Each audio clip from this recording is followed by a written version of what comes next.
Di ultimatum mertua untuk segera beri cucu, Happy Asmara akhirnya batasi job. 2 bulan sudah pasutri Happy Asmara dan Gilga Syahid menikah. Keduanya sangat menikmati status baru sebagai suami istri. Di berbagai kesempatan, mereka selalu nampak mesra dan bucin. Ikut merasakan kebahagiaan anak menantunya, mertua Happy kini mulai meminta cucu dari Happy dan Gilga. Justru yang pengen cepet-cepet itu mertua aku gitu. Kapan nih gitu. Cuman kalau kita kan masih santai ya, karena kita sama-sama kerja, kita tahu kita sama-sama capeknya, kita tahu sepadat apa jadwal kita, jadi kita let it flow aja gitu. Meski sang mertua sudah meminta cucu, Happy mengaku santai dan tak merasa terbebani. Karena sejak awal menikah, ia dan Gilga tak pernah menunda punya momongan. Pelantun tembang rukat itu justru ingin cepat hamil dan berharap punya anak kembar. Kalau aku let it flow aja ya, karena mungkin apa yang perlu ditunda, nunda apa, ya semoga tahun ini bisa lah jadilah. Ya cuman kan kita ya pengennya cowok cewek kembar gitu ya, cuman sekasihnya Allah aja. Walaupun begitu, demi mewujudkan keinginan mertuanya, Happy berjanji akan mulai mengurangi job nyanyinya. Ia juga berusaha menjadi istri yang baik bagi Gilga. Apalagi akhir-akhir ini, Gilga sering meminta Happy untuk memasak telur. Belum ada, kalau konsultasi belum ada, cuman kedepannya pengen sedikit mengurangi jadwalnya memang untuk ya begitulah. Kalau kita mah berusaha menjadi yang terbaik ya, maksudnya kalau suami minta apa pasti insya Allah dimasakin gitu.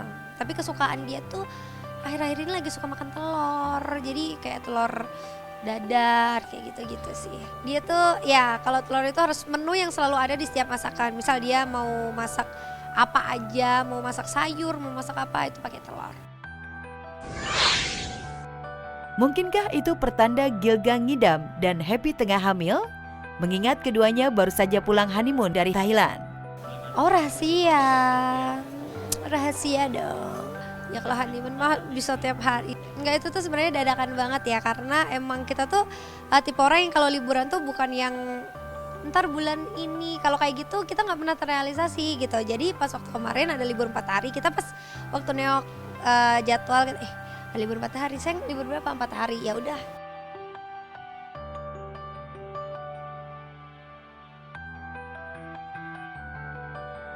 Intan Nabila kembali bongkar kekejaman Armor yang terekam CCTV. Cut Intan Nabila kembali membongkar kekejaman suaminya Armor Toreador Gusti Fante melalui video yang dia unggah pada akun media sosialnya baru-baru ini. Di video itu terlihat Armor melakukan penyiksaan secara brutal terhadap Intan Nabila, mulai dari menindih, mencekik, hingga memukul wajah Intan. Mirisnya lagi, kekerasan yang dilakukan Armor pada 4 Februari 2022 itu terjadi di depan putrinya yang masih balita. Ya pun tuh tidak tahu sama sekali kalau dia mengalami KDRT yang sangat-sangat lama dan luar biasa ini. Sampai saat ini belum ada penyerahan dari pihak korban kepada kepolisian. Tahu-tahu sudah ada video lanjutan terbaru. Menyaksikan video penyiksaan Armor terhadap Intan Nabila, warganet menganggap aksi Armor tergolong sadis. Usai melakukan kekerasan terhadap Intan, istrinya, Armor terlihat puas dan sempat melemparkan senyum. Ada apa dengan Armor hingga begitu tega menyiksa istrinya yang telah memberinya 3 orang anak? Laki-laki yang melakukan tindakan kekerasan itu bukan laki-laki aja, bukan manusia malah. Bandel-bandelnya laki-laki kan pasti kamu lahir dari seorang ibu, rahim seorang ibu, dia perempuannya masa tega banget. Tapi kalau udah nyampe KDRT itu mah bukan musibah lagi, bukan masalah rumah tangga, tapi udah kebiadaban. Pelaku kekerasan itu bukan hanya spontan ya. Biasanya sudah ada riwayat melakukan kekerasan sebelumnya. Untuk mendiagnosa seseorang atau pelaku kekerasan itu memiliki mental health issue, itu tentunya harus ada pemeriksaan menyeluruh dari psikiater dan psikolog tentunya. Kembali dibongkarnya aksi kekerasan yang dilakukan Armor terhadap Intan Nabila. menandakan keseriusan Intan menjerat Armor ke ranah hukum. Intan tak mau menutupinya lagi. Intan juga tidak ingin lagi jadi korban kekerasan Armor yang sudah terjadi berulang kali sejak menikah pada 2019 lalu. Dalam proses hukum ini akan terus dilanjutkan dan meminta keadilan seadil-adilnya. Jujur aja di dalam hati paling dalam tuh masih banyak banget trauma dan ingatan-ingatan tentang bukan hanya kejadian kemarin tapi banyak kejadian-kejadian yang lain. Pemberkasannya sudah diserahkan ke pihak kejaksaan dan kita masih menunggu petunjuk arahan selanjutnya dari jaksa. Perjalanan Intan Nabila untuk mendapatkan keadilan masih terus berlanjut di ranah kepolisian. Belakangan, setelah melaporkan Armor ke polisi, Intan akan mengajukan gugatan cerai ke pengadilan agama. Ya, kita lihat dulu proses hukum ini, yang penting ini dulu kita fokus ke masalah ini. Masih banyak laki-laki di luar yang jauh lebih baik, yang lebih menghargai kamu, menghormati kamu. Kamu berhak dapat yang lebih baik. Tak ada itikat baik dari Edward, Kimberly kembali datangi polisi. Kimberly Ryder kembali mendatangi Polres Metro Jakarta Selatan Kamis siang kemarin guna memenuhi panggilan pihak kepolisian, melengkapi laporannya atas kasus dugaan penggelapan mobil yang dilakukan Edward Akbar. Tadi kita sudah ada penambahan pertanyaan sekitar ada 10 pertanyaan. Aku aja yang sedih dan akhirnya aku sharing di Instagram aku tuh, aduh ya Allah, kasihan banget. Kali aja kalau bapak yang ngelihat ini terketuk hatinya gitu loh, lo mikirin anak-anak. Merasa tak ada jalan lain, Kim pun terpaksa lakukan ini. Sebab tidak ada itikat baik dari Edward untuk mengembalikan mobilnya. Padahal ada 2 mobil yang dibawa Edward. Udah sempat aku sebelum laporan sih sebenarnya, udah sempat aku datengin ke rumahnya. Aku udah jelaskan posisi aku juga ke mamanya gitu. Dan mamanya saat itu juga ngerti kalau itu memang atas nama aku mobilnya dan aku mau pakai juga buat anak-anak aku gitu. Kim juga harus rela bolak-balik ke kantor polisi, padahal dirinya sendiri sedang berusaha mencari penghasilan tambahan agar segera dapat membeli mobil baru untuk kedua anaknya. Capek banget sebenarnya. Baru pulang jam 3 pagi. Kalau aku mah gampang gitu. Aku alhamdulillah kalau kerja syuting ada jemputan. Anak-anak aja yang kasihan karena masalahnya bukannya mobilnya nggak ada sebenarnya. Aku lagi kerja supaya anak-anak ada mobil baru supaya mamaku dan anak-anak bisa gampang lah travelingnya. Bukan hanya itu, Kim pun juga menantang Tamara Blazensky yang merupakan tante Edward untuk bertemu, lantaran sempat menyindir Kim dalam akun Instagram pribadi miliknya. Ya, artis lawas itu mengatakan jika memang permasalahan antara Kim dan Edward ada pada mobil, maka Tamara akan dengan senang hati rela berikan mobil untuk anak-anak Kim sebagai transportasi gratis. Itu nggak penting sebenarnya, mamaku juga bisa gitu loh, bukan soal disetirin, bukan soal dikasih mobil atau apapun. Mobilnya udah ada 2. Itu masalahnya gitu. Enggak sih sebenarnya, aku bukan bermaksud untuk nyindir apa gimana sih, enggak sama sekali. Aku bilang,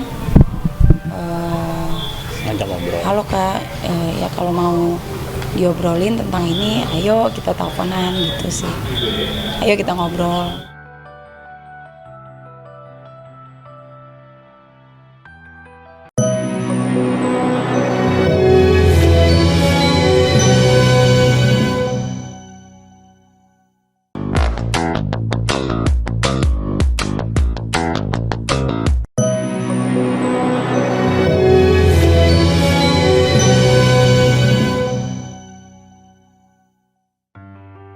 Pratama Arhan angkat bicara, netizen diminta tak campuri urusan rumah tangganya.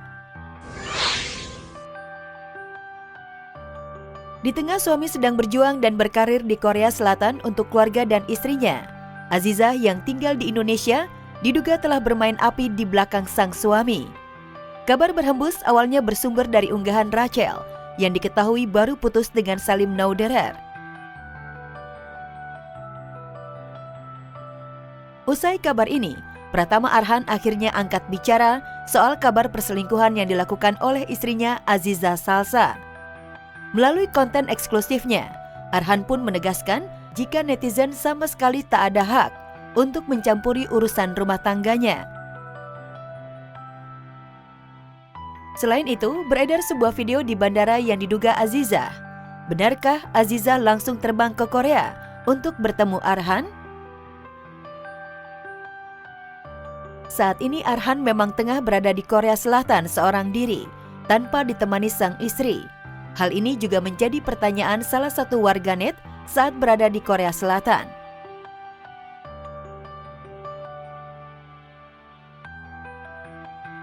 Mereka pengen kayak happiness mereka tuh diatur sama mereka. Makanya gimana lu tuh bersama Arhan terus kemanapun Arhan pergi? Ya mungkin ya, nggak tahu. Ya kali itu maksudnya doa. Doa.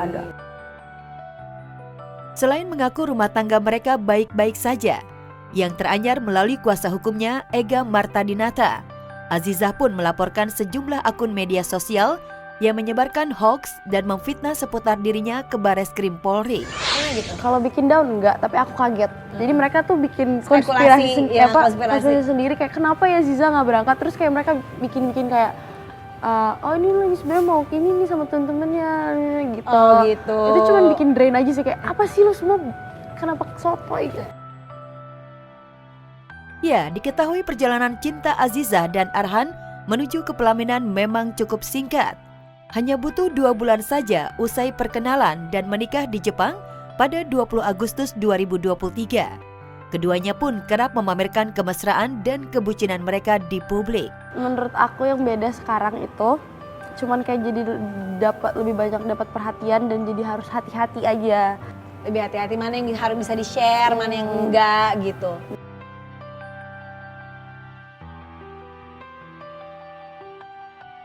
Pasangan Pasha Ungu dan Adelia Pasha kompak wisuda bareng.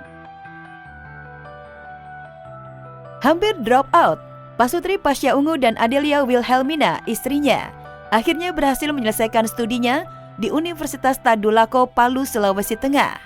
14 Agustus kemarin, pasangan suami istri itu menjalani wisuda bersama setelah 7 tahun kuliah.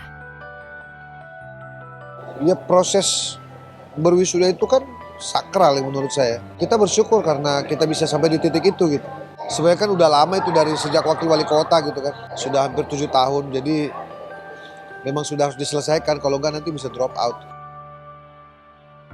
Bahagia dan lega, itulah yang dirasakan Pasha dan Adel usai mengikuti acara wisuda Angkatan 125 Universitas Tadulako, Palu. Keduanya pun nampak bangga bisa menyelesaikan studi S1-nya di tengah kesibukan yang padat. Senang. Kita bisa menyelesaikan tugas belajar kita, meskipun agak terlambat selesainya, tapi alhamdulillah bisa selesai dengan baik. Ya sebenarnya itu kuliah itu udah lama banget ya, waktu kita pas ya menjabat di Sulteng di Kota Palu, ada juga sambil kuliah juga barengan sama Spasya. Dulu ngambilnya kelas non reguler, memang kita kuliahnya secara online, terus juga kemarin kepotong sama Covid juga, terus juga kita selesai tugasnya, dan kemarin itu adalah batas terakhir aku untuk ujian akhir. Aduh sayang banget karena kita udah 6 tahun kuliah tapi belum beres gitu kan, tapi akhirnya kita selesaiin semuanya, akhirnya kemarin beres. Ya, tak ada kata terlambat untuk menuntut ilmu. Pasha dan Adel mampu membuktikan hal itu.